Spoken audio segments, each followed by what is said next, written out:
For the past 2 years, Dr. Musi Maseko at the Wits Physiology Department has been studying the short-term effects of salt on the body, looking for the early warning signs of damage from too much sodium.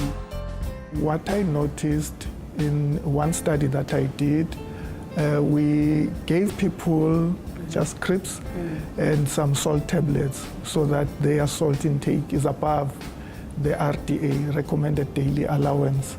And then I checked their blood pressure over 30-minute intervals. First 30 minutes, there was no change. But after an hour, I could notice that their central pressures were actually getting higher. And actually their arteries were stiffer, just after an hour of taking a diet that is high on salt. Wow. Where else are we getting all the salt from? What kinds of foods is it that we're eating that's giving us so much salt? The usual culprit Yes. is bread, because it's hidden salt. People are usually not aware of how much salt is in our bread. You know, for instance, in one slice of bread, you have about 1 gram of salt. If you eat 6 slices of bread, you are already above the recommended daily allowance. Wow. And we eat bread for breakfast. Yes. It's in our lunch boxes. Yes. So that's why bread is the usual culprit. Wow. So how much salt are we actually supposed to take in on a daily basis? About 5 grams Okay. of salt. So if you were wondering what 5 grams of salt looks like, which is our recommended daily allowance, this is it. Doesn't even fill up an entire teaspoon. And this includes what you put in your pot when you're cooking your food, all the snacks and meals you'll have throughout the day, as well as what you put on your plate when using a salt shaker. Not much at all, folks. Use it wisely. Anything else perhaps that happens to us immediately after we start taking in salt into our bodies? Your arteries get stiff, you'll drink water.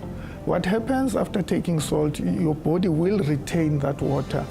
Salt dehydrates your cells. It extracts water from your cells in order to take that water to your blood to dilute your blood. Increased blood volume increases your blood pressure. It actually affects your sleeping patterns.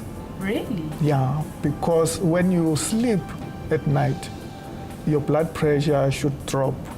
But those people who maybe take a lot of salt, your normal supper with your meat and all that, you know, which is salty, the immediate effect is that if you go to bed and you fall asleep, your blood pressure does not drop. So the heart works harder even when you are sleeping instead of relaxing. Okay, now I want to show you how we measure arterial stiffness, Okay. how stiff the arteries are. I've measured his systolic and diastolic blood pressure and his weight and his height. Need to get his radial pulse. And now this is what we get. Okay. The most important thing here is this percentage. What is that?